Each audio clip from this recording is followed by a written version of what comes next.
Le plus petit chiot jamais vu était sur le point d'être euthanasié. Quand le vétérinaire a vu son collier, tout a changé. Parce que ce gué était pas seulement un errant luttant pour la vie. Ce petit corps brisé portait un secret, d'une valeur de plusieurs millions et d'un nom que le monde n'avait pas prononcé depuis 8 ans sous la boue, et du sang. Un collier gravé de 2 mots, propriété d'elle et le même Anders, qui a disparu après une tragédie, emportant avec lui son empire et son chagrin. Mais voici le rebondissement. Quelqu'un d'autre le savait, et il ferait n'importe quoi pour prendre ce que ce chiot représente.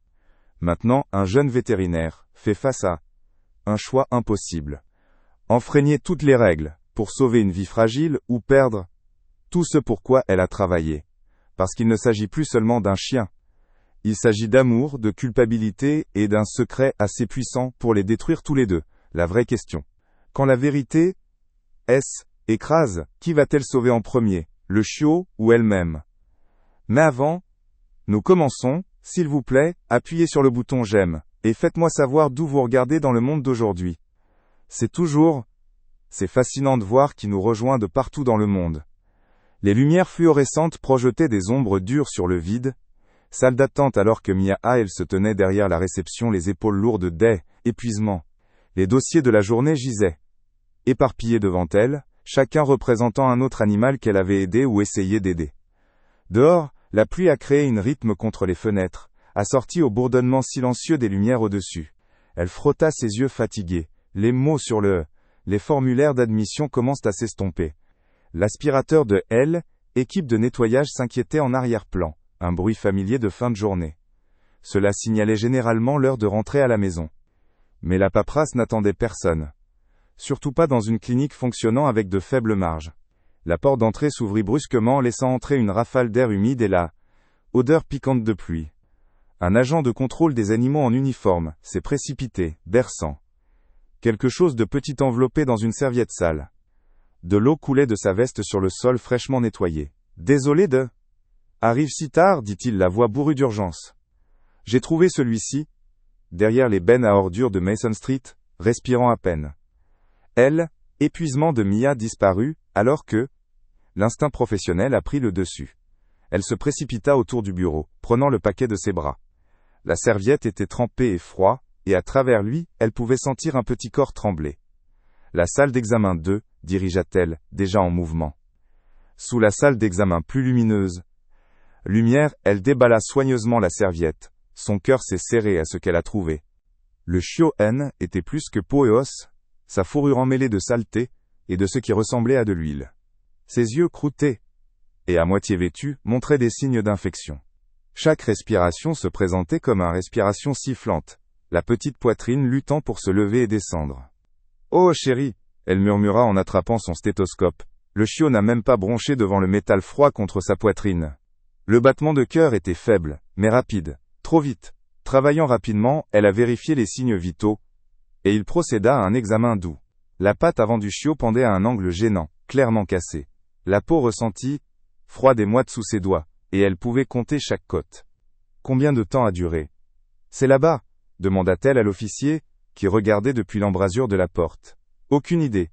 J'ai reçu un appel à propos de gémissements derrière le restaurant. J'aurais pu être là toute la journée, peut-être plus longtemps. Elle, œil exercé de Mia, a saisi chaque détail. Et rien de tout cela, était bon. Une malnutrition sévère avait affaibli le système immunitaire. La respiration laborieuse suggérait pneumonie, probablement due à l'exposition. La jambe cassée nécessiterait une intervention chirurgicale. Mais en cette condition, l'anesthésie serait extrêmement risquée. L'officier s'est éclairci la gorge. Écoutez, je dois déposer mon rapport. Quel est le pronostic? Mia a gardé sa voix clinique, professionnelle. Plusieurs affections graves, sans soins intensifs, antibiotiques, fluide 4, chirurgie, surveillance 24 heures sur 24, les chances de survie sont inférieures à 10%. Elle déglutit difficilement. Et nous n'avons pas les ressources pour ce niveau de soins. Alors peut-être qu'il serait plus gentil d'en finir maintenant, a dit l'officier en sortant ses papiers. Sauvez-le de la souffrance. Les mots l'ont frappé comme un coup physique, mais elle ne pouvait pas contester la logique. Leur clinique a survécu grâce à des dons et à des budgétisations minutieuses. Ils ne pouvaient tout simplement pas se permettre le genre de soins dont ce chiot avait besoin. D'un pas lourd, Mia se dirigea vers l'armoire, où l'on conservait les fournitures d'euthanasie. Ses mains se déplaçaient automatiquement, rassemblant les matériaux tandis que son esprit hurlait à l'injustice de tout cela. Une si petite vie, jamais donnée à une vraie hasard. Elle prépara la seringue, son mouvement lent et réticent. Le chiot n'avait pas bougé, n'avait pas fait de bruit. Seule la faible élévation et descente de sa poitrine montrait qu'il se battait toujours pour survivre. Comme elle attrapa les lingettes imbibées d'alcool, quelque chose attira son attention. Sous la fourrure emmêlée autour du cou du chiot, un sac à nix et un soupçon de cuir transparaissaient. Fronçant les sourcils, elle écarta doucement la fourrure sale. Était un collier, chair cuir, bien que, éraflé et patiné. La plupart des chiens errants portaient du nylon bon marché, voire pas du tout. Était le genre de... un collier qui coûtait plus cher que ce qu'elle avait fabriqué en une journée. Plissant sous les lumières crues, elle pouvait à peine distinguer gravées lettres, sur une petite plaque métallique. Ses lèvres remuèrent alors qu'elle lisait les mots qui s'évanouissaient. Propriété des Landers. La seringue oubliée dans sa main. Mia fixa le col. Ce nom lui trotta dans la mémoire, remuant les gros titres qu'elle avait vus, les histoires qu'elle avait entendues. Landers. Il ne pouvait pas être la même personne. Était impossible. Elle baissa les yeux vers le petit chiot, luttant toujours pour chaque respiration. Puis de retour au collier qui coûtait plus cher que son loyer mensuel. « Quelle est votre histoire ?» murmura-t-elle, l'esprit s'emballant de questions. La nuit s'installa dans un calme étrange, comme la pluie. S'était filé, ne laissant que le mou de l'eau, équipement médical dans la clinique sombre. Mia était assise à son bureau, le visage éclairé par la lueur bleue de son écran d'ordinateur portable. À côté d'elle, le petit chiot était recroquevillé sur un coussin chauffant, sa respiration toujours laborieuse, mais stable sous le masque à oxygène qu'elle avait installé à partir de fournitures destinées aux plus gros animaux. La montée et la descente de sa minuscule poitrine la faisaient retenir son souffle, parfois à l'affût du moindre changement de rythme qui pourrait signaler un problème. Elle jeta un coup d'œil au collier de cuir usé qu'elle tenait à la main, le pouce sur la matière fanée qui avait été autrefois riche et souple. L'artisanat était encore évident aujourd'hui. Ceci ne venait pas d'une étagère d'animalerie. Se retournant vers son ordinateur, les doigts ont plané sur le clavier pendant un moment avant de taper Landers. Les résultats de la recherche inondèrent instantanément son écran, baignant son visage d'une lumière bleue numérique. À la une d'il y a 8 ans, lui sautèrent dessus comme des accusations. Le géant de la technologie Leonard Anders se retire de la vie publique après une tragédie. Cadavre d'Anders. L'action chute après la disparition du PDG, Grace Anders, 16 ans, tué lors d'une collision nocturne. Les funérailles de la fille d'un magnat de la technologie attirent des centaines de personnes tandis que le père reste invisible. Mia cliquait sur un article après l'autre, son café refroidissant à côté d'elle alors qu'elle reconstituait l'histoire. Leonard Anders était un titan de l'industrie technologique, connu pour ses stratégies commerciales impitoyables et ses innovations. Vision qui avait révolutionné les communications mobiles. Des photos montraient un homme de grande taille avec un piercing des yeux, et une posture confiante, toujours dans des costumes impeccables. Mais tout a changé, lorsque sa fille unique, Grace, est morte dans un accident de voiture par une nuit pluvieuse, comme celle-ci. En quelques semaines, il avait disparu de la vue du public, déclenchant des rumeurs de dépression nerveuse et de faillite, qui ont secoué Wall Street pendant des mois. « Ton collier appartenait à quelqu'un d'important, » murmura-t-elle au chiot, qui répondit, avec un faible battement de sa queue contre le rembourrage. Le geste, si petit soit-il, lui fit serrer le cœur un mélange d'espoir et d'inquiétude. Quelqu'un qui a disparu après avoir perdu ce qui comptait le plus. Sous la douce lumière de la lampe de bureau, elle examina le collier de plus près, le retournant dans ses mains. Ses doigts trouvèrent une légère crête dans la doublure de cuir, assez inhabituelle pour sa pose. Elle le tira soigneusement en arrière, révélant un compartiment caché. Là, gravé en minuscules lettres sur une plaque de métal, se trouvait un numéro de téléphone. Pas une pièce d'identité.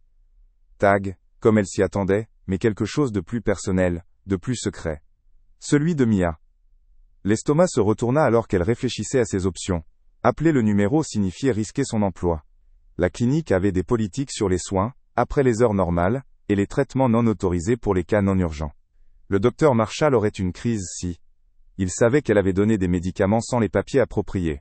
Si cela se connectait vraiment à Leonard Anders, elle le pourrait s'attirer des ennuis juridiques, ou pire. L'homme était connu pour son tempérament avant même la mort de sa fille. Et qui savait quoi? 8 ans d'isolement lui avaient été infligés. Mais en regardant la forme fragile du chiot, la façon dont ses côtes transparaissaient, fourrure inégale, et comment elle luttait pour chaque respiration, elle savait qu'elle ne pouvait pas simplement ignorer cette piste. Quel que soit le lien de ce chien avec la famille Anders, c'est peut-être la seule chance pour des soins spécialisés dont il avait désespérément besoin. Des soins qui coûteraient beaucoup plus cher que ce que le fonds de bienfaisance de la clinique pourrait couvrir. Les doigts tremblants, elle a composé le numéro de son téléphone portable. Chaque anneau résonnait dans la pièce silencieuse, étirant, et ainsi de suite jusqu'à ce qu'elle soit sûre que personne ne répondrait. Le son sembla remplir le petit bureau, faisant battre son cœur à chaque ton sans réponse. Enfin, il y avait un clic suivi d'un message d'accueil générique sans nom attaché. Mia. Sarrasin éclaircit la gorge. Bonjour, je suis le docteur Mia Hale, de la clinique vétérinaire City Central. Je crois que je trouvais un chien lié à votre famille. Elle s'arrêta, pesant ses mots avec soin, craignant d'en dire trop ou d'en dire trop. Trop peu. Il est en mauvais état, mais il se bat durement. Veuillez rappeler à ce numéro dès que possible. Après avoir raccroché, épuisement la frappait comme une vague, faisant s'affaisser ses épaules et brûler ses yeux. Elle vérifia l'heure. Près de minuit. Le chiot avait besoin d'une autre dose d'antibiotiques. Politique? Ou pas de politique? Elle a préparé l'injection avec des mains exercées, en mesurant le minuscule. Avec une précision particulière. Vous êtes tout un mystère, a-t-elle dit. Doucement, administrant le médicament par la ligne intraveineuse qu'elle avait placée dans sa patte avant. Mais vous êtes aussi un combattant, n'est-ce pas?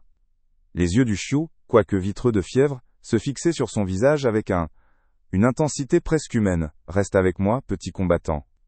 Quelqu'un là-bas pourrait vous manquer terriblement. Elle a disposé un lit de fortune dans l'un des chenils de récupération, le doublant de couverture supplémentaire et s'assurant que le coussin chauffant était bien fixé et la conduite d'oxygène dégagée. Elle a vérifié la température 2 fois, ajusté le taux d'écoulement sur l'intraveineuse, et a pris des notes sur un bloc-notes qu'elle a accroché à la porte.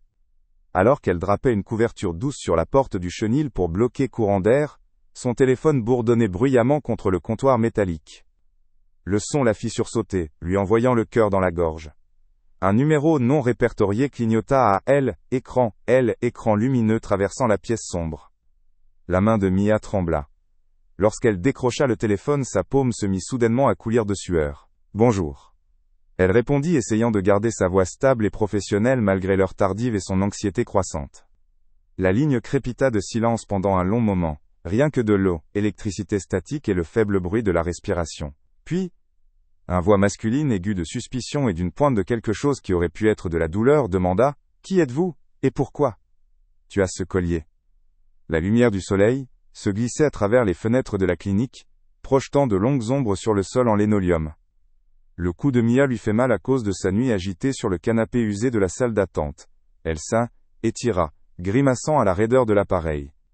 Ses muscles, puis est immédiatement allé voir son petit patient. Le chiot avait survécu à la nuit bien que son état est resté touch and go.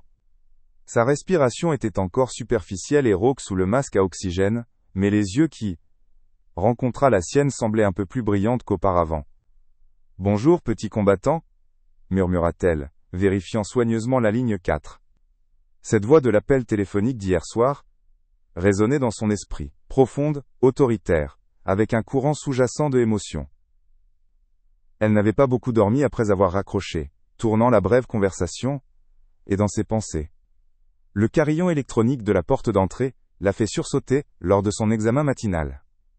Par le biais de la verre, elle a regardé un SUV noir s'arrêter sur le trottoir, avec une précision silencieuse. Le véhicule brillait dans la lumière du matin, ses vitres teintées à l'opacité parfaite. La porte arrière s'ouvrit, et Leonard Anders en sortit. Mia retint son souffle. Elle avait vu ces photos dans les articles d'hier soir, mais elles ne l'ont pas préparé à la réalité. Il était grand, probablement au début de la soixantaine. Portant un costume anthracite savamment taillé, qui soulignait plutôt que dissimulait la tension rigide de son corps. Ses cheveux argentés étaient parfaitement coiffés, ses chaussures brillaient. Pourtant, quelque chose en lui suggérait l'abandon, comme un manoir abandonné, maintenu impeccable par des domestiques, mais vide de vie. Son visage avait la même beauté âpre que son ancien couverture de magazine, bien qu'elle soit maintenant plus profondément sculptée par le chagrin et l'isolement. Des cernes ombrageaient ses yeux, et des lignes de souffrance encadraient sa bouche. Il entra sans hésiter, ses chaussures claquant contre le sol avec une précision mesurée. Son regard balaya la clinique. Méthodiquement à ce qu'il trouve Mia, leurs yeux verrouillés, qu'elle ressente le poids de son évaluation. Froid calculateur utilisé à mesurer la valeur des gens en quelques secondes. Puis son attention s'est déplacée vers le chiot dans sa chambre à oxygène, et tout autour de lui a changé. Il s'arrêta net.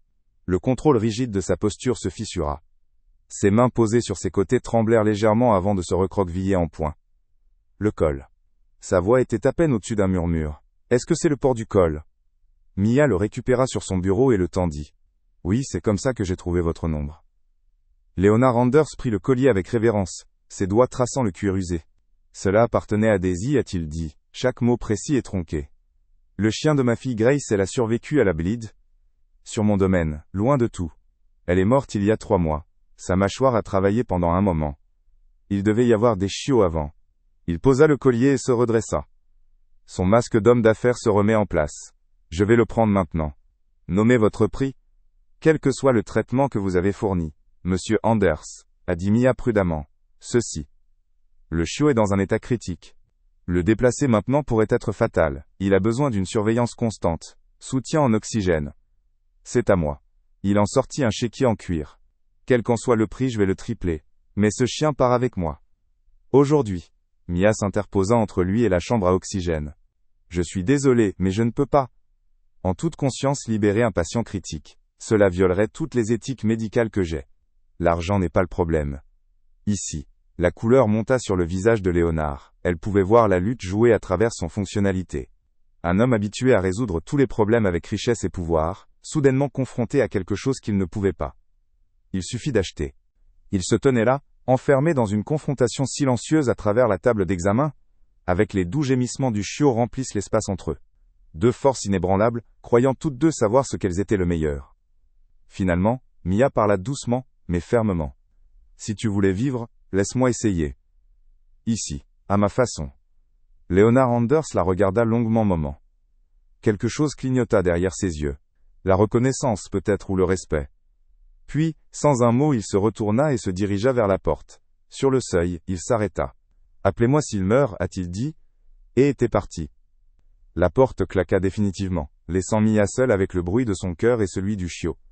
Respiration laborieuse. Ses mains tremblaient. Mais sa détermination était à toute épreuve. Le soleil de l'après-midi projetait de longues ombres à travers les fenêtres de la clinique alors que Sarah, la directrice de la clinique, se tenait au-dessus du bureau de Mia, les bras croisés.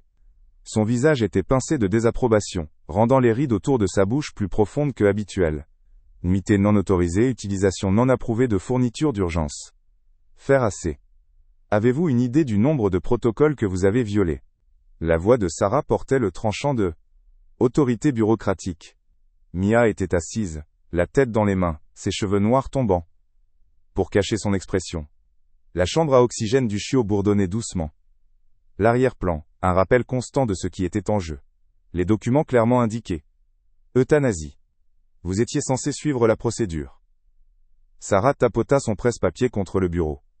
Ce n'est pas une œuvre de charité, Mia. Nous avons des frais généraux, des problèmes de responsabilité. Il était critique, Mia l'interrompit en levant la tête.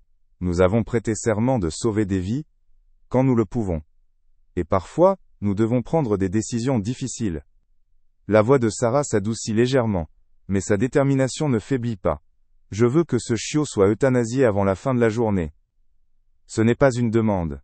Mia hocha lentement la tête, son esprit se précipitant déjà vers ce dont elle aurait besoin. Oxygène portable, fourniture 4, antibiotiques. Je comprends. Je m'en occupe. Les épaules de Sarah se détendirent légèrement. Bon. J'aurais besoin des papiers sur mon bureau ce matin. Elle se retourna et marcha dehors. Ses chaussures sensées claquant contre le sol. Dès que Sarah fut partie, Mia commença à rassembler des provisions. Elle a travaillé, rapidement mais prudemment, glissant des médicaments et du matériel dans son grand sac fourre-tout entre les patients. Visite. Ses mains tremblaient légèrement, mais ses mouvements étaient précis. De même, sa constance a été maintenue pendant les chirurgies difficiles. La journée s'est écoulée jusqu'à ce que le dernier client parte et elle, équipe de nettoyage, a terminé sa ronde. Mia attendit que le parking se vide avant de bouger. Elle a enveloppé le chiot dans une couverture douce, gardant l'oxygène portable en circulation et le nichant doucement dans son sac fourre-tout. Son cœur pilonnait alors qu'elle transportait sa précieuse cargaison à travers la sombre clinique. Chaque ombre semblait cacher celle de Sarah, visage désapprobateur, mais elle a réussi à rejoindre sa voiture sans incident, posant soigneusement le sac sur le siège passager. Les lumières de la ville s'estompaient, alors qu'elle rentrait chez elle, jetant un coup d'œil furtif au sac chaque fois qu'elle s'arrêtait au feu de circulation. Le chiot n'avait pas fait de bruit, et chaque instant de silence faisait jaillir la peur dans sa poitrine. Son appartement était petit mais soigné, avec des murs jaunes chauds et des plantes d'intérieur éparpillées. Elle a dégagé, sur sa table basse, créant une unité de soins intensifs de fortune avec des coussins chauffants et des poteaux à perfusion fabriqués à partir de cintres. La respiration du chiot est restée superficielle et laborieuse, alors qu'elle raccordait les liquides et les antibiotiques. Son téléphone a sonné juste au moment où elle ajustait le débit d'oxygène, le nom d'Ethan clignota à elle, écran lui faisant serrer l'estomac. Elle répondit, sachant déjà ce qui allait arriver. « Salut ma sœur !» Sa voix portait cette fausse gaieté qu'elle avait fini par redouter. « Je déteste demander, mais je suis un peu à court d'argent pour les fournitures scolaires. » Mia ferma les yeux, entendant le mensonge dans ses mots. « Ethan, nous savons tous les deux que c'est. Ce n'est pas à cela que ça sert. Allez Mia, j'essaye vraiment ici, juste un peu d'aide. » Son ton changea pour laisser place à cette voix de petit frère blessé qui fonctionnait si bien. « Je ne peux pas cette fois. » Les mots ressentis comme des pierres dans sa gorge. « Je t'aime, mais je ne peux pas continuer à te permettre. » Il a raccroché avant qu'elle n'ait pu terminer. Mia fixa, elle, écran sombre du téléphone, coupable, bouillonnant dans son estomac. Elle avait passé des années à essayer de sauver Ethan de lui-même, drainant ses économies, son énergie, son espoir. Le chiot sifflait doucement attirant son attention. Elle n'avait même pas. J'ai pensé au dîner, bien qu'il soit bien plus de 9 heures. Au lieu de cela, elle s'est assise les jambes croisées, à côté de l'unité de soins intensifs de fortune, à surveiller les signes vitaux, et à ajuster les médicaments. La pluie commença à tomber dehors, claquant contre les fenêtres à un rythme irrégulier. Elle, épuisement tirait sur ses membres. Alors que l'adrénaline de la journée s'estompait.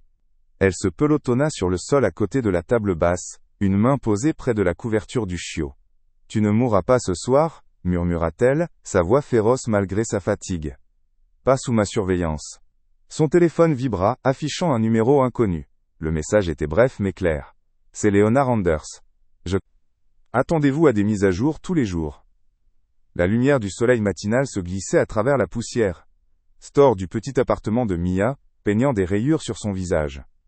Elle s'agitait sur le parquet, son muscle protestant de la position de sommeil inconfortable. Le bourdonnement de son téléphone l'attira du brouillard. Épuisement. À travers des yeux flous, elle a lu le texte de Leonard Anders. Mettre à jour. Son cœur bondit lorsqu'elle se retourna rapidement pour vérifier l'unité de soins intensifs de fortune sur sa table basse. Le petit chiot était enveloppé dans couverture, sa poitrine se soulevant et s'abaissant dans des respirations superficielles, son corps tremblait. Légèrement à chaque inspiration, mais il était vivant. Le soulagement l'envahit, suivi immédiatement d'une vague de panique. Sarah serait maintenant à la clinique, découvrant le chiot disparu et ravitaillement. Les doigts de Mia tremblèrent alors qu'elle tapait une brève réponse à Léonard. Vivant. Critique. Le téléphone a sonné presque instantanément. Le numéro de Léonard illuminait, elle, écran. Elle répondit, essayant de garder sa voix, stable malgré sa raideur de la nuque, et son anxiété croissante. Quel est le pronostic? Son ton était tranchant, exigeant la voix de quelqu'un habitué à obtenir des réponses immédiates. Mia se déplaça pour s'asseoir les jambes croisées, passant une main dans ses cheveux emmêlés. La pneumonie est sévère. Je l'ai mis sous oxygène et sous antibiotiques, mais sa température est instable. Les prochaines 48 heures sont cruciales. Et vous le soignez dans votre appartement. La voix de Léonard s'endurcit de désapprobation. C'est inacceptable. Je vais envoyer mes gens avec l'aile, équipement approprié. Non, Mia l'interrompit fermement. Ce n'est pas en négociation. Tout mouvement ou stress en ce moment pourrait le tuer. Il a besoin d'une surveillance constante et attentive, ce qui est exactement ce qu'il obtient. Le silence qui s'ensuivit était lourd de jugement. Elle pouvait presque imaginer. Le visage de Léonard, la même expression sévère qu'il avait portée à la clinique, avait l'habitude de commander plutôt que de faire des compromis. Finalement il parla, chaque mot semblant lui coûter cher. Faites tout ce qu'il faut. Épargnez pas.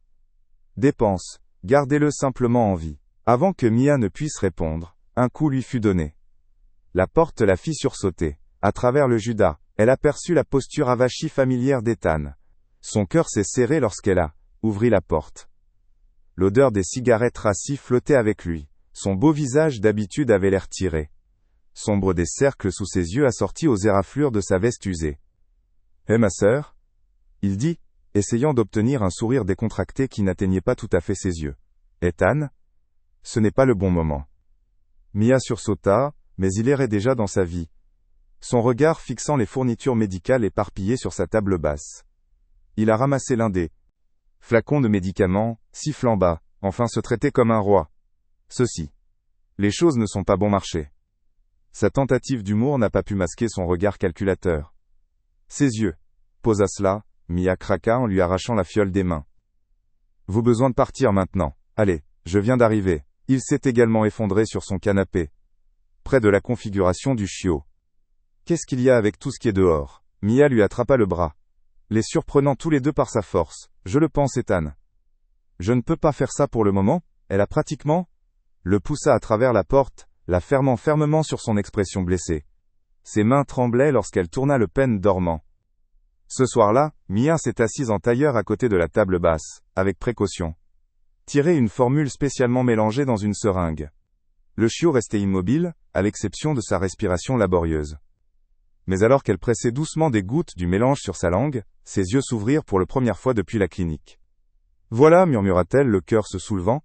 À ce petit signe d'amélioration, son téléphone sonnait à côté d'elle. Le nouveau? Le message contenait une photo. Des portes en fer S, élèves imposantes sur un paysage manucuré. Le genre de une entrée qui suggérait de l'argent ancien et des secrets soigneusement gardés. En dessous, le message de Léonard disait « Quand c'est fini, nous devons parler ».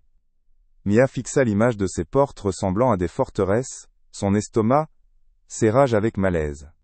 Le soleil du petit matin avait à peine atteint l'horizon de la ville que Mia s'est arrêtée dans le stationnement de la clinique. Ses mains agrippaient fermement le volant. Les jointures blanches. L'adrénaline qui coule à travers. Ses veines masquaient épuisement profond d'une autre nuit blanche à veiller sur le chiot. Elle redressa ses blouses froissées et enfila sa blouse de laboratoire, espérant qu'elle la protégerait comme une armure. Le poids de culpabilité pesait sur ses épaules alors qu'elle pensait aux fournitures cachées dans son appartement. Prenant une profonde inspiration, elle poussait à travers la porte d'entrée de la clinique. Sarah, sa responsable, se tenait à la réception, les bras croisés et lèvres pressées en une fine ligne. Mon bureau maintenant. L'estomac de Mia s'est effondré.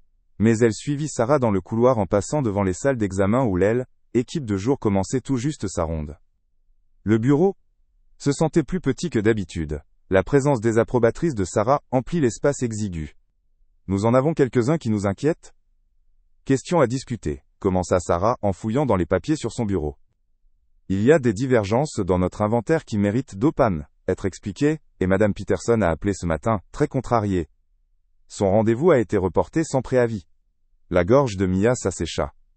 Elle n'avait même pas à penser à ses rendez-vous prévus lorsqu'elle avait ramené le chiot à la maison. Je peux expliquer. Peux-tu? Les yeux de Sarah se plissèrent. Parce qu'en ce moment je vois des drapeaux rouges partout où je regarde. La matinée éternisait, chaque minute, comme une heure, alors que Mia essayait de se concentrer sur ses patients tout en portant le poids de sa tromperie. Au déjeuner, les nerfs étaient à vif, échappa dans la petite cour derrière la clinique, s'enfonçant sur un banc en béton. L'air de l'automne était frais sur son visage rouge, son téléphone a vibré. Léonard Anders. Encore. Dr. Hale. Sa voix était claire et professionnelle. J'ai été compte tenu de notre situation. Je suis prêt à faire un don substantiel à votre clinique. Assez pour couvrir n'importe quel désagrément que cela a pu causer. Tout ce que je demande, c'est de la discrétion. L'offre flottait dans l'air entre eux. Les doigts de Mia se serraient autour de son téléphone, alors que la colère s'enflammait dans sa poitrine. Je ne suis pas me couvrir avec votre argent. Tout a un prix, docteur. Pâle. Même principe. Son ton portait la certitude désinvolte de quelqu'un habitué à acheter leur sortie des problèmes. Mia a mis fin à l'appel sans répondre. Ses mains tremblaient d'un mélange de fureur et de peur.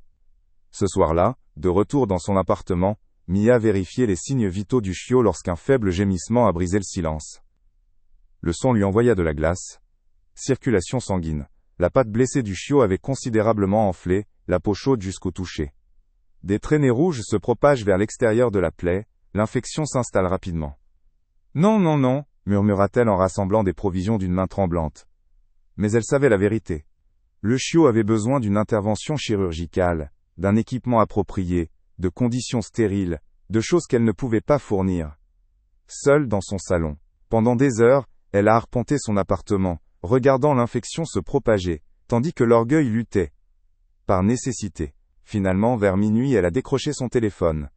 Léonard a répondu à la première sonnerie. Mia ferma les yeux, déglutissant difficilement. Si vous... Je veux qu'il vive, retrouve-moi à la clinique ce soir, après les heures de travail. Il y a eu une pause, puis j'y serai dans 20 minutes. La clinique était étrangement silencieuse. Alors que Mia déverrouillait la porte arrière, le faisceau de sa lampe de poche fendant l'obscurité. Elle se déplaça rapidement, se mettant en marche. Seulement les lumières essentielles dans le bloc opératoire. Chaque ombre la faisait sursauter, s'attendant à la sécurité, ou pire, Sarah, pour comparaître. Le doux ronronnement d'un moteur attira son attention, par le biais de la fenêtre. Par la fenêtre, elle a regardé le SUV noir de Léonard glisser dans le parking vide comme un fantôme. Il en est ressorti avec un boîtier en métal, son manteau coûteux n'a pas sa place dans le terrain désert. Mia l'a rencontré à la porte, le faisant rapidement entrer à l'intérieur. Il posa l'étui avec précaution, l'ouvrant pour révéler une chirurgie immaculée. Équipement. De toute évidence, il était venu préparé. Ses yeux se fixèrent sur le chiot tremblant et sa porteuse, et quelque chose dans son... L'expression sévère se fissura. Sauvons ce qu'il reste d'elle. Les mots pendaient lourdement dans les airs, et Mia comprit soudain. Dans son esprit, ce n'était pas le cas. Il s'agit simplement de sauver un chiot. Il s'agissait de s'accrocher au dernier lien avec Grace, sa fille perdue. Les lumières fluorescentes projetaient des ombres austères sur la salle d'opération alors que Mia se frottait méthodiquement les mains et armes. Ses mouvements étaient précis malgré son épuisement, mais elle ne pouvait pas s'arrêter, le léger tremblement dans ses doigts. Le poids de ce qu'elle s'apprêtait à faire, effectuer une intervention chirurgicale non autorisée après heure, pressé sur ses épaules comme un fardeau physique. Léonard Anders se tenait près de la table d'opération. Veste de costume sur mesure jetée, et manches de chemise blanche impeccable retroussées jusqu'à ses coudes. Sa position était rigide, les bras traversa sa poitrine alors qu'il observait chacun de ses mouvements. Elle lui avait suggéré d'attendre dehors, mais sa réponse avait été simple, ferme, non. Sa présence aurait dû la rendre plus nerveuse, mais il y avait quelque chose d'étrange, rassurant sur sa concentration inébranlable. Cela lui rappelait la solide présence de ses instructeurs lors des chirurgies de l'aile, école vétérinaire. L'anesthésie prendra quelques minutes pour faire effet. Mia expliqua, en gardant sa voix professionnelle alors qu'elle préparait ses instruments.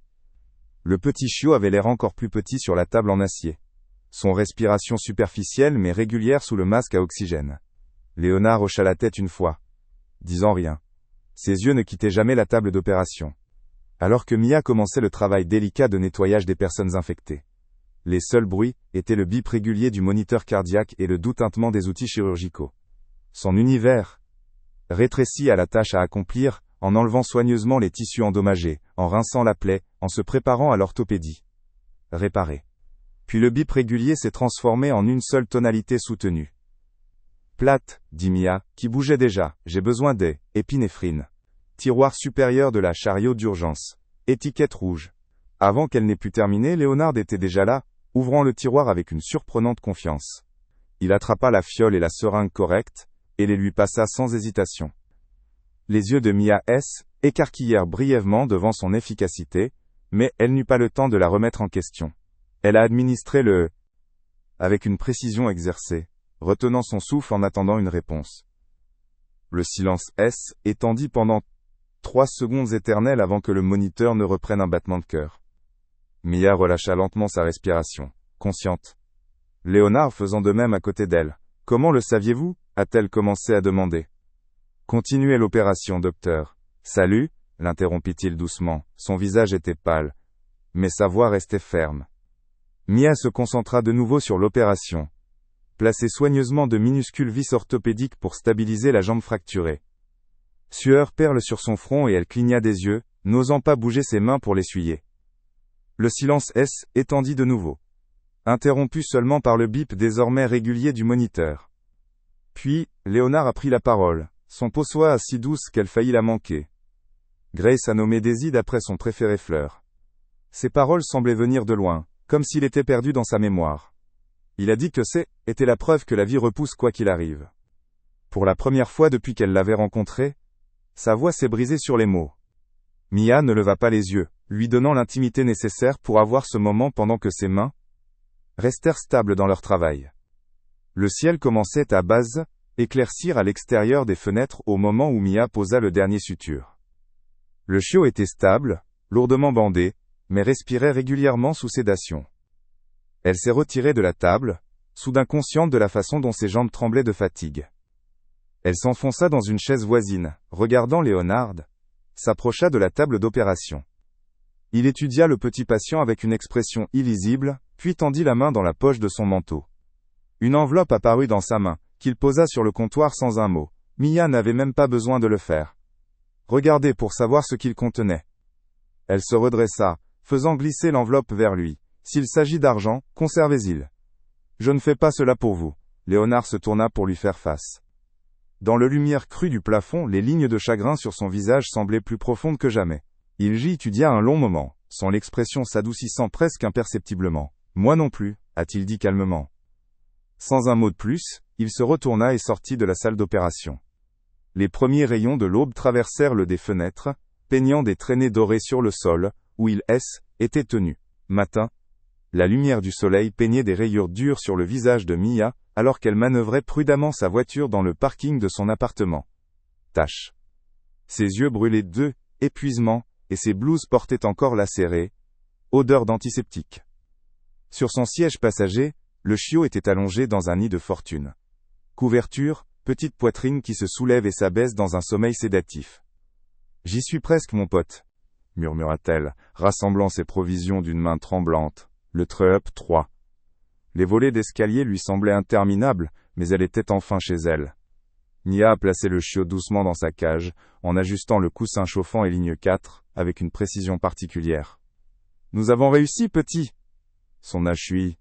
La voix était au haro de fatigue. Elle s'affaissa contre le mur, s'accordant un moment de soulagement. Son téléphone bourdonna violemment dans sa poche, brisant le morceau. 6 appels manqués et un barrage de textos de sa clinique. Le manager a allumé écran. Le dernier message lui fit tomber l'estomac. Sécurité. Les images vous montrent dans la clinique à 2 heures du matin. Les doigts de Mia tremblaient, alors que... Elle a tapé une réponse, essayant de garder son histoire claire. Appel d'urgence d'un client régulier. Leur chien étouffait. Je ne voulais réveiller personne. La réponse est venue instantanément. Aucune trace d'aucun. Appel d'urgence, pas de document pour le client. Réessayez. D'autres messages affluaient, chaque fois. Plus exigeants que les précédents. Des termes tels que violation de protocole et examen par le conseil d'administration, lui sauta aux yeux. La menace qui pesait sur son permis était tacite mais claire. Le téléphone gazouilla avec un ton différent. Le numéro désormais familier de Léonard. Mise à jour? Maintenant. Pas maintenant, marmonna Mia la faisant taire téléphone. La colère bouillonnait à travers son épuisement. Elle avait sauvé la vie du chiot, avait tout risqué, et maintenant toute ma carrière s'effilochait. L'injustice de tout cela lui donnait envie de crier. Un coup sec à sa porte fit son saut. Son cœur s'est emballé jusqu'à ce qu'elle voie l'uniforme de livraison à travers le Judas. Le jeune courrier lui tendit. Une grande boîte marquée fourniture médicale, livraison prioritaire. À l'intérieur elle a trouvé du matériel vétérinaire de qualité supérieure, des appareils de surveillance, des fournitures chirurgicales, des médicaments, des articles qu'elle n'avait vus que dans cliniques haut de gamme. Une petite note était posée sur le dessus, écriture précise et angulaire. Pour lui, pas pour vous. Aucune signature n'est requise. Mia froissa le note, déchirée entre gratitude et frustration face à la présomption de Léonard. Son téléphone sonna à nouveau. Ethan cette fois. Elle faillit l'ignorer, mais la culpabilité l'obligea à répondre. Ma sœur, j'ai des ennuis. Son voix était serrée de panique. J'ai besoin d'argent aujourd'hui. Ethan, je ne peux pas. Ne me donnez pas cela. Je sais que vous avez de l'argent caché. Si vous ne m'aidez pas, je descendrai à votre clinique chic. Faites une scène, comment? Est-ce que votre patron aimerait ça? La menace a frappé comme un coup physique. S'il vous plaît. Ne le faites pas, murmura-t-elle. Alors aidez-moi. La ligne s'est coupée. Mia la pressa. Paume contre ses yeux, retenant ses larmes de frustration. Chaque choix semblait mener au désastre. Son parcours, son frère, cette opération secrète, tout devenait incontrôlable. Un gémissement attira son attention. Les yeux du chiot étaient ouverts. se concentrant sur elle pour la première fois depuis l'opération. C'est minuscule. Ping-Tang S. élança, léchant faiblement son doigt lorsqu'elle plongea la main dans la caisse. Le simple geste de confiance posé, sa gorge serrée par elle, émotion et la peur. Elle avait tout risqué pour ce fragile vie. Combien cela lui coûterait-il à la fin? L'obscurité s'est glissée à la tombée de la nuit. Mia, assise sur son canapé, regardant la cage du chiot, son esprit s'emballant à travers des scénarios, tous pires les uns que les autres. Le doux rythme de la respiration du chiot était le seul bruit dans son appartement, jusqu'à ce que 3 coups secs brisent le silence. Son cœur bondit lorsqu'elle regarda à travers le Judas. Leonard Anders se tenait dans son couloir, impeccablement habillé malgré l'heure tardive, tenant un petit sac en cuir. Son expression était gravée dans des lignes dures, qui disaient qu'il avait fini de demander autorisation. La main de Mia hésita sur la poignée de la porte. Au bout d'un moment, elle l'ouvrit. Léonard. Les yeux rencontrèrent les siens avec une détermination d'acier. Vous avez prouvé que vous pouvez le garder en vie, a-t-il dit sans préambule. Maintenant, prouve que tu peux garder un secret. Mia s'est retirée de sa porte, laissant Leonard Anders entrer dans son petit appartement. Ses chaussures cirées cliquetèrent contre le linoleum usé alors qu'il admirait l'espace, les meubles d'occasion, la pile de manuels médicaux, la vaisselle, séchage près de l'aile, évier. Ses yeux balayaient tout, avec la précision de quelqu'un habitué à cataloguer les détails. Inventorier mentalement chaque article, comme s'il évaluait sa valeur. La fin d'après-midi. La lumière du soleil filtrait à travers ses minces rideaux, mettant en valeur les particules de poussière qui dansaient dans l'air. Un whimper attira instantanément son attention. Le chiot s'agita dans sa cage, minuscule. Pattes tremblantes dans le sommeil. L'espace d'un instant, l'expression sévère de Léonard se fissura. Quelque chose vacillait dans son yeux. Douleur, peut-être envie, avant que son visage ne redevienne son masque habituel. Détachement cool. Ses doigts se resserrèrent presque imperceptiblement sur la poignée de son sac de cuir. Votre configuration est adéquate, a-t-il déclaré. Mais la parole portait le jugement, suspendu, l'air entre eux comme une critique tacite. Il posa son sac en cuir sur sa table basse, l'ouvrant avec un soin délibéré, le son anormalement fort dans l'appartement calme. Je fais du mieux que je peux, répondit Mia en croisant les bras. La note défensive en elle la surprit elle-même. Elle jeta un coup d'œil autour d'elle, vers sa modeste maison, la voyant soudain à travers ses yeux. L'eau. La tache dans le coin du plafond, le bord effiloché du tapis, les rideaux dépareillés qu'elle avait trouvés dans une friperie. Léonard a sorti un concentrateur d'oxygène portable élégant, bien plus avancé que tout ce qu'elle avait vu à l'extérieur, hôpitaux spécialisés. L'appareil brillait sous la lumière, tout en chrome et en courbe. Viennent ensuite des flacons d'analgésiques de haute qualité, du genre qui coûte plus cher que son loyer mensuel, soigneusement étiquetés et disposés dans un étui rembourré. Vous en aurez besoin si vous le voulez en vie, a-t-il déclaré platement, en rangeant les articles avec une précision militaire. Ses longs doigts se déplaçaient avec une efficacité exercée, chaque article exactement là où il le voulait, en tournant les étiquettes vers l'avant. La présomption dans son ton a déclenché quelque chose chez Mia. La chaleur lui monta aux joues alors qu'elle regardait cet inconnu, réorganiser son espace. Vous ne pouvez pas entrer dans ma vie avec des exigences et du matériel coûteux. Elle a craqué. Je ne suis pas l'un de vos employés. C'est ma maison, pas votre bureau d'entreprise. Léonard se tourna vers elle, sa taille le faisant se dresser dans la petite pièce. Son ombre S étendait sur son sol comme un averel. L'extension physique de son autorité. Vous m'avez invité dès que vous avez composé mon numéro, docteur Grell. Où avez-vous pensé? Découvrir ce collier était une coïncidence, rien dans mon monde n'arrive par hasard. Mia s'approcha de la caisse pour se protéger. Le chiot S était à nouveau installé, sa petite poitrine se soulevant et s'abaissant, dans des respirations inégales. Pourquoi ce chiot est-il si important? Cela fait 8 ans que... Elle se reprit, mais la mâchoire de Leonard S était déjà serrée à cette allusion tacite à Grace. La pièce semblait se refroidir, comme si la simple mention de sa fille avait fait baisser la température. Il est resté silencieux pendant si longtemps, que Mia pensait qu'il ne répondrait pas. Le tic-tac de son horloge murale comptait les secondes de silence. Quand il a, enfin, sa voix avait perdu son tranchant, remplacé par quelque chose de brut et d'inconnu. Daisy a sauvé Grace avant moi? Savait même qu'elle avait besoin d'être sauvée, a-t-il dit, regardant au-delà de Mia, comme s'il voyait quelque chose de tout à fait autrement. Son regard se fixa sur un point au-delà de ces murs, au-delà du présent moment.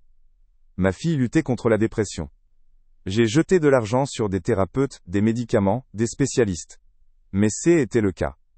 Ce chien qui lui a permis de traverser les pires jours. Quand Grace ne pouvait pas sortir du lit, Daisy restait allongée avec elle.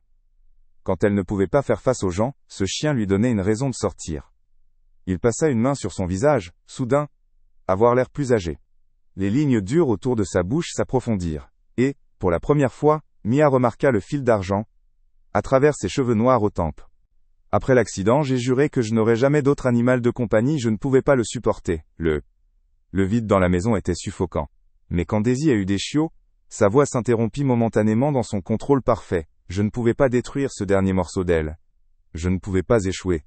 Grace encore. Il ne s'agit pas d'un chien, docteur. Salut? Il continua-t-il, sa voix à peine au-dessus d'un murmure. Il s'agit de finir ce que j'ai échoué. Il s'agit de tenir une promesse. À quelqu'un qui ne peut plus m'entendre le faire. Mia sentit sa colère s'adoucir. Malgré elle. Elle a reconnu le poids de la culpabilité dans ses paroles. Ceci était le même fardeau qu'elle portait autour d'Ethan. Le même lourdeur qui s'installait dans sa poitrine chaque fois que son frère appelait de l'argent. Chaque fois qu'elle se retrouvait à nettoyer un autre de ses gâchis. Léonard redressa sa veste, le calme revenant comme un bouclier levé. L'homme vulnérable a disparu derrière la façade de l'homme d'affaires.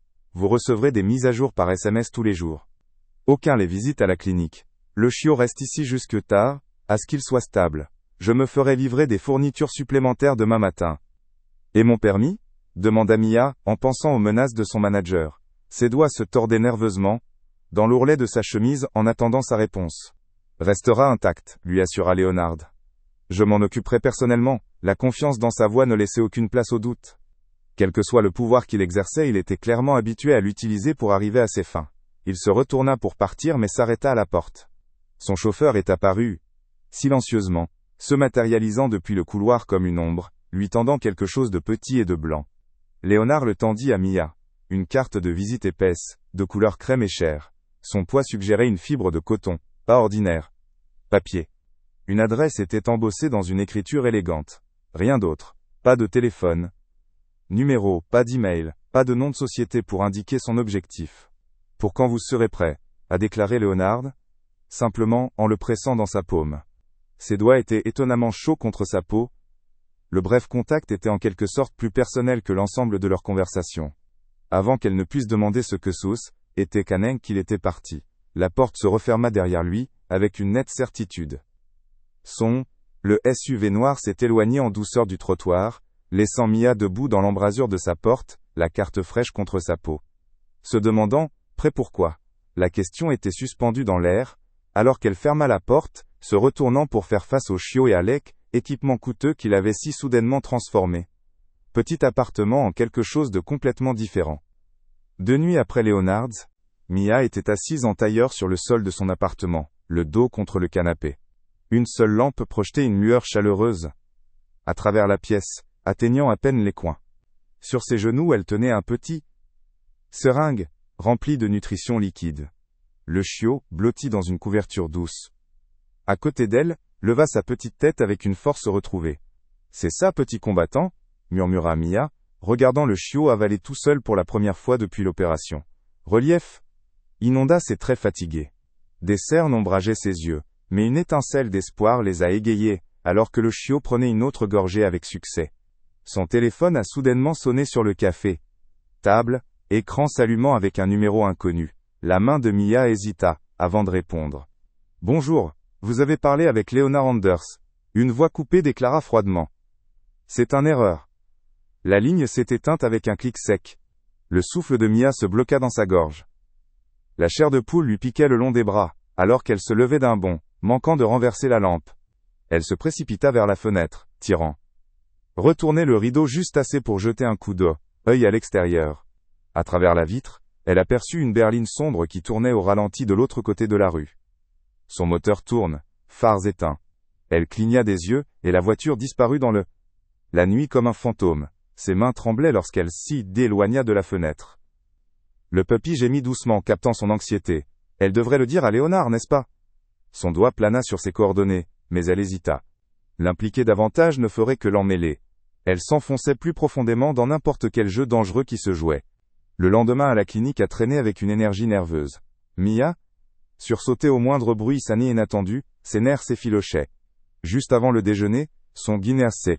Le directeur l'a appelé dans le bureau, l'expression sombre. Le conseil d'État envoie un auditeur, a-t-elle annoncé. 3. Dans quelques semaines, ils procéderont à un examen complet de nos dossiers et de nos protocoles. Les mots frappèrent Mia comme de l'eau glacée. Médicaments manquants, intervention chirurgicale non autorisée, matériel emprunté. Chaque violation menaçait non seulement son emploi, mais aussi son emploi. Mais toute sa carrière. Elle a réussi à hocher la tête professionnellement, mais la panique s'est emparée de sa poitrine en quittant le bureau. Ce soir-là, elle venait de terminer de vérifier les signes vitaux du chiot lorsqu'il frappa lourdement. Secoua la porte de son appartement. À travers le judas, elle vit Ethan, échevelé, agité, rebondissant sur ses talons comme s'il ne pouvait pas rester immobile. « Allez, Mia, ouvre debout !» cria-t-il trop fort pour l'heure tardive. « Je sais que tu es là-dedans. » Elle a cassé la porte, gardant la chaîne. « Ethan, il est tard. Que veux-tu » Il poussa contre la porte, essayant de voir à l'intérieur. « Laissez-moi entrer. Il faut qu'on parle. » Contre son meilleur jugement, Mia déchaînait la porte. Ethan fit irruption, les yeux parcourant l'appartement jusqu'à ce qu'ils aient atterri sur les fournitures médicales près de la cage du chiot. Son expression changea d'un air calculateur. « Regardez tout cela. » Il dit en se dirigeant vers les fournitures. « Des trucs de haute qualité. Tu me tiens bon, sœur ?»« Ne le fais pas, » avertit Mia s'interposant entre lui et les médicaments. « Ce n'est pas à moi de les donner. » Le visage d'Ethan s'assombrit. « Mais, ils sont à vous de les voler pour un peu de mute. » Il attrapa l'une des bouteilles. « Je pourrais gagner beaucoup d'argent avec Get Out. » Mia le repoussa vers la porte, l'adrénaline lui donnant de la force. « Maintenant que ça va, » cracha Ethan, trébuchant en arrière. « S'occuper plus. À propos d'un putain de chien que votre propre frère. Très sympa, Mia. » Elle claqua la porte. Lançait le pen dormant, et la chaîne. Son cœur battait contre ses côtes, tandis que ses pas éloignaient dans le couloir. Les doigts tremblants, Mia tapa la mise à jour du soir à Léonard sur les progrès du chiot. Juste au moment où elle a appuyé sur envoyer, un autre message est apparu à partir du numéro inconnu. Il ne s'agit pas d'un chien. Éloignez-vous ou vous le regretterez. La pluie s'abattait sur la fenêtre, tandis que Mia fixait son téléphone, le visage vidé de ses couleurs, la menace suspendue dans l'obscurité comme une lame. Le brouillard matinal planait bas sur les rues de la ville, tournant les lampadaires se transforment en sentinelles fantomatiques. Mia resserra sa veste en marchant, hors de son immeuble, une liste d'épiceries à la main.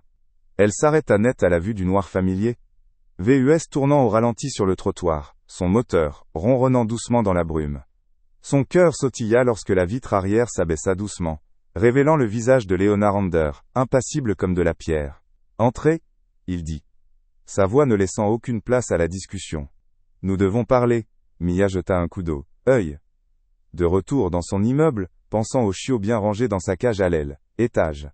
Après un moment d'hésitation, elle ouvrit la portière de la voiture et se glissa dans le siège en cuir à côté de lui.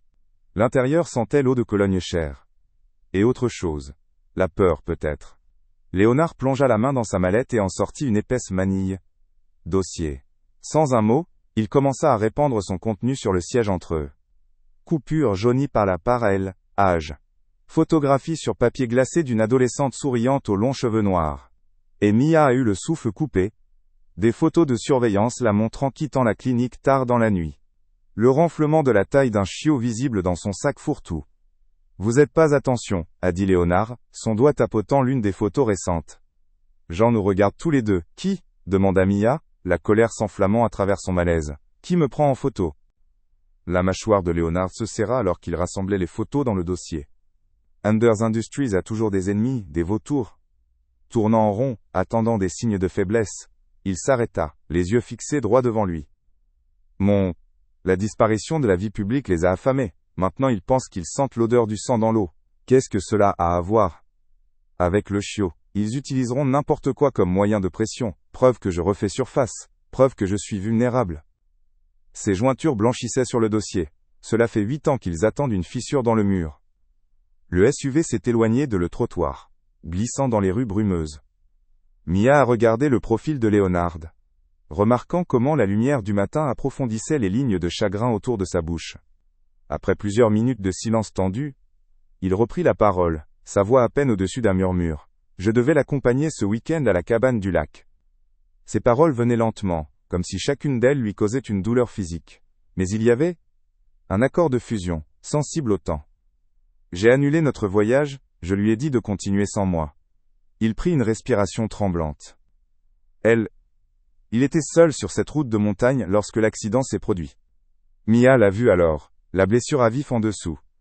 Son armure soigneusement entretenue, saignant toujours après 8 ans. Avant qu'elle ne puisse, le SUV a tourné à travers une porte en fer élaborée, suivant une allée sinueuse, à travers des terrains. Le domaine qui émergeait du brouillard semblait exister dans un autre monde. Étalement de pierre et de verre, entouré de jardins à la française maintenant enveloppés de brume. Léonard l'a entraîné à l'intérieur, à travers des couloirs qui résonnaient de leurs pas. Ils s'arrêtèrent à une lourde porte en bois qu'il ouvrit, réticence visible. « J'ai besoin que vous compreniez quelque chose », a-t-il dit en l'ouvrant. L'aile privée, au-delà, était figée dans le temps. Les affaires de Grace remplissaient l'espace exactement comme elle les avait laissées. Manuel sur le bureau, une veste drapée sur une chaise, des photos encadrées partout. Mais ce qui dominait la salle, sec, était le portrait.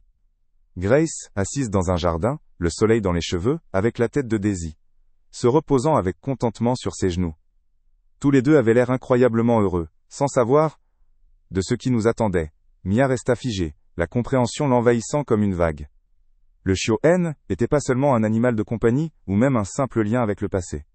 Il était le dernier morceau vivant d'une famille brisée par la perte. Un petit battement de cœur dans une maison qui avait cessé de vivre il y a 8 ans. Alors qu'il se retournait pour quitter la pièce imbibée de souvenirs, Léonard s'arrêta dans la salle porte. Sa voix était calme, mais portait le poids de toutes les nuits blanches depuis la mort de Grace.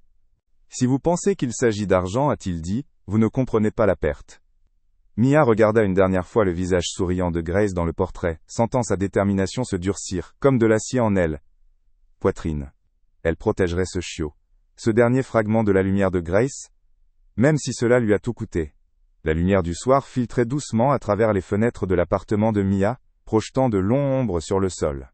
Elle était assise en tailleur sur le tapis de son salon, regardant avec une joie à peine contenue. Le chiot a fait ses premiers pas. Ses minuscules pattes vacillaient de manière incertaine sur le tapis moelleux, mais sa queue remuait de détermination. « C'est ça, petite », encouragea Mia, doucement, en tendant les mains. « Vous avez ça. » La patte bandée du chiot traînait toujours légèrement, mais ses progrès étaient remarquables. Il y a quelques jours à peine, Sim était se battant pour la vie sur sa table d'opération. Maintenant il était là, trébuchant vers elle, avec un esprit inattendu, chaque pas a apporté une nouvelle vague d'émotions chez Mia Gorge. Un coup violent brisa ce moment de paix. « Mia, ouvre-toi !» chez Ethan. Une voix se propageait à travers la porte, confuse et désespérée. Le chiot sursauta, se retirant dans sa cage comme l'estomac de Mia tombé.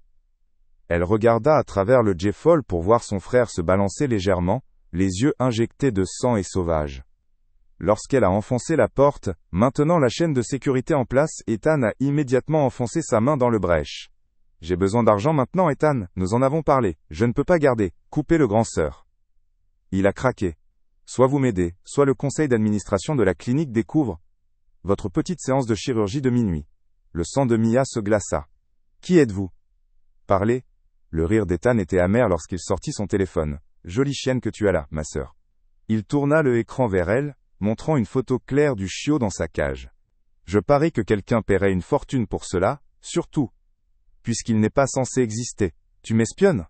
Fureur et peur est entré en collision dans la poitrine de Mia. Juste garder un œil sur ma sœur préférée.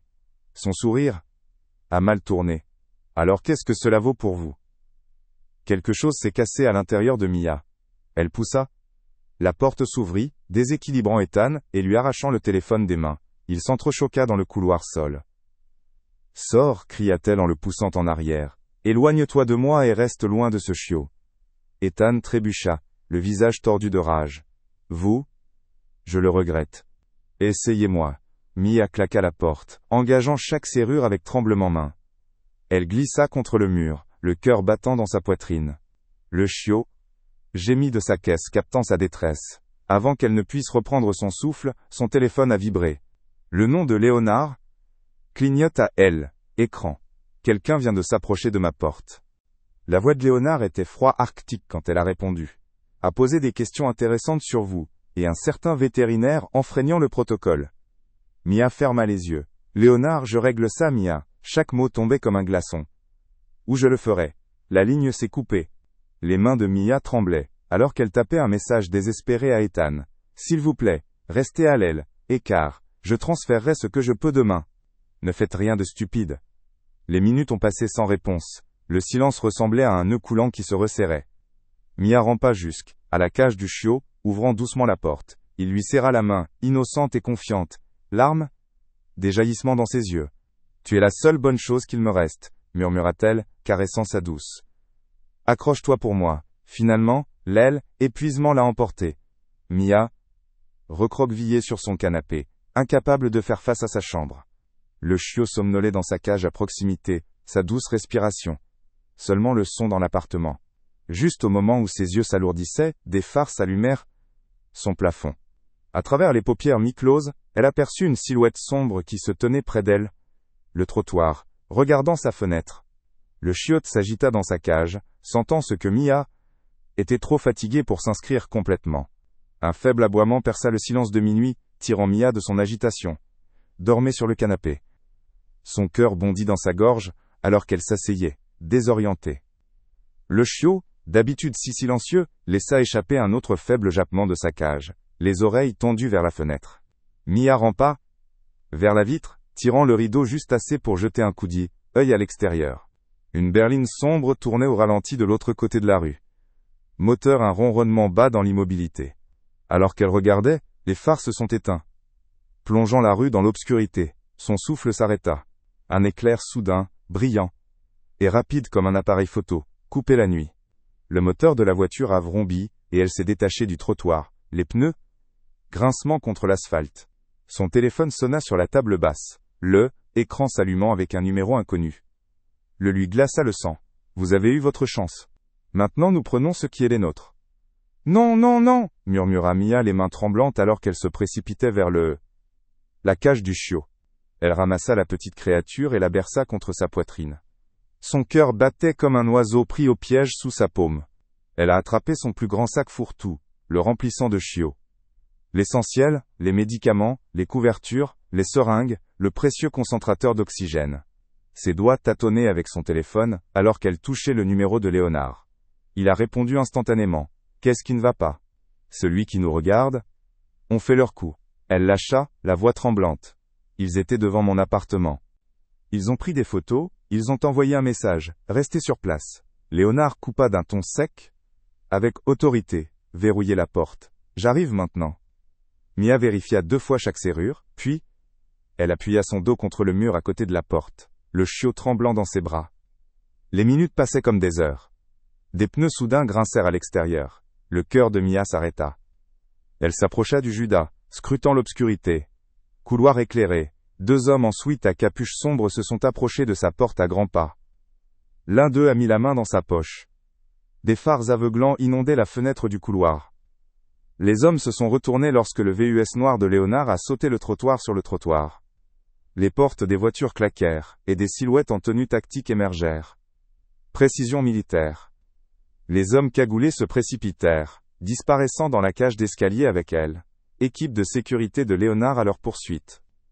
Des bruits de pas grondèrent jusqu'à sa porte. « Mia, ouvre-toi !» La voix de Léonard ordonna. Elle tâtonna avec les serrures. Et Léonard a fait irruption, le visage crispé par une rage à peine contenue. Mais sa fureur, était pas dirigée contre les attaquants. « Je vous ai dit qu'il ne s'agissait pas seulement d'un chien !» cria-t-il, faisant tressaillir le chiot dans les bras de Mia. Sa voix se brisa d'une émotion qu'elle n'avait jamais entendue auparavant. Crut peur. Que se passe-t-il vraiment? Demanda Mia. Léonard passa une main dans la sienne, des cheveux argentés, faisant les 100 pas dans le petit salon de Mia comme un prédateur en cage. Les planches du plancher grinçaient sous ses chaussures coûteuses alors qu'il se déplaçait. Anders Industries est vulnérable à l'heure actuelle. Un consortium de rivals se positionne en vue d'une prise de contrôle hostile. 8 ans d'absence de la vie publique ont laissé des ouvertures dangereuses. La structure de l'entreprise. Il s'arrêta brusquement, les épaules tendues sous sa veste de tailleur qui la fixait. Avec un regard intense qui lui fit serrer l'estomac. Mais même les rumeurs de ma réapparition, même à travers des chuchotements sur le lien de ce chiot avec moi, pourraient considérablement influencer la confiance des investisseurs. Il y a Milliards en jeu, Mia. Milliards. Le chiot n'est pas un moyen de pression, a réalisé Mia.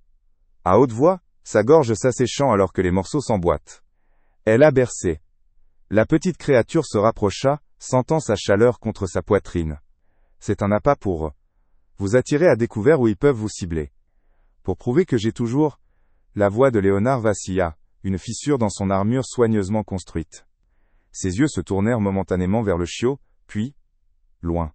Quelque chose à perdre, quelqu'un dont il peut se soucier, n'importe quelle faiblesse qu'ils peuvent exploiter. Une autre voiture est passée à l'extérieur de l'immeuble, ses phares balayant les fenêtres comme une recherche. Des lumières, projetant de longues ombres dansantes sur le tapis usé. Léonard se crispa, sa main se déplaçant instinctivement vers sa poche intérieure. Sa décision a été instantanée, l'homme d'affaires en lui prenant le contrôle. « Vous venez avec moi tous les deux, maintenant ?» Son ton ne laissait aucune place à discussion. « Mais je ne peux pas tout abandonner », protesta Mia en jetant un coup d'œil autour d'elle. Appartement humble.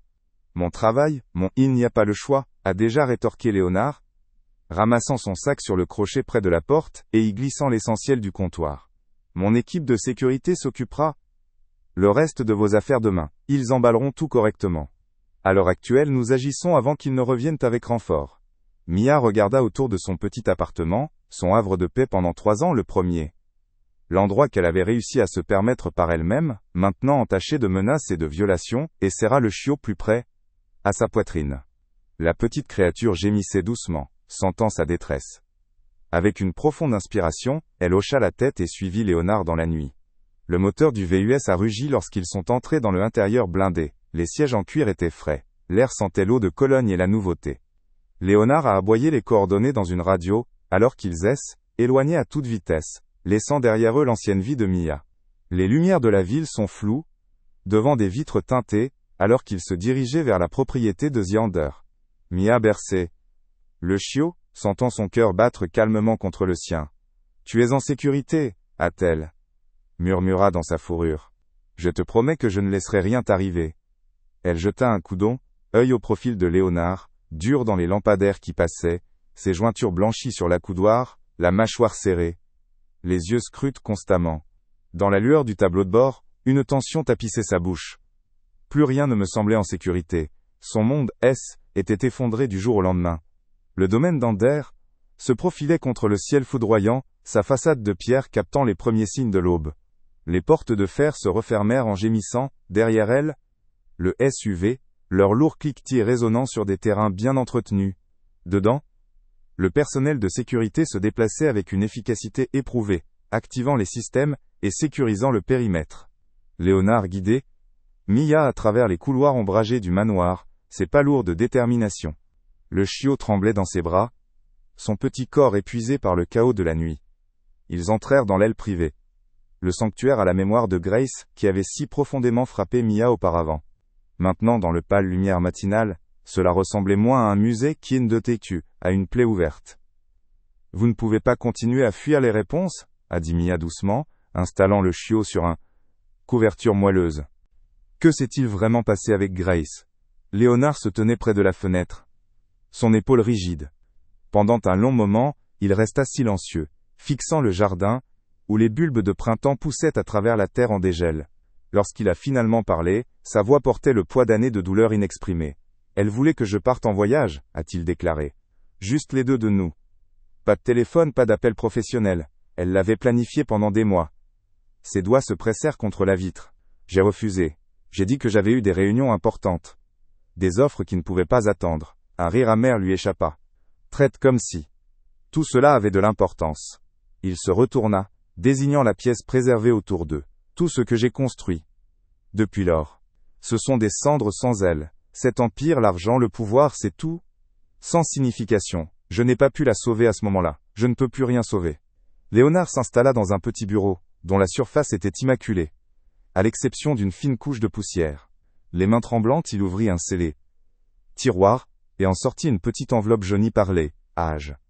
Mia retint son souffle, en voyant le simple mot écrit sur le devant. « Papa, je n'ai jamais eu celle de Léonard. » La voix s'est brisée. Je ne pouvais pas. Ses doigts tremblèrent lorsqu'il brisa le sceau. Le document. L'intérieur était plissé, écriture délicate, mais sûre. Les derniers mots de Grace à son père remplissaient la page. Si vous lisez ceci, c'est que je ne pourrai pas le dire assez. Ne vous enfermez pas. Trouvez quelque chose à aimer quand je ne serai plus là. Promettez-moi que vous le ferez. Le sang-froid de Léonard. Brisé.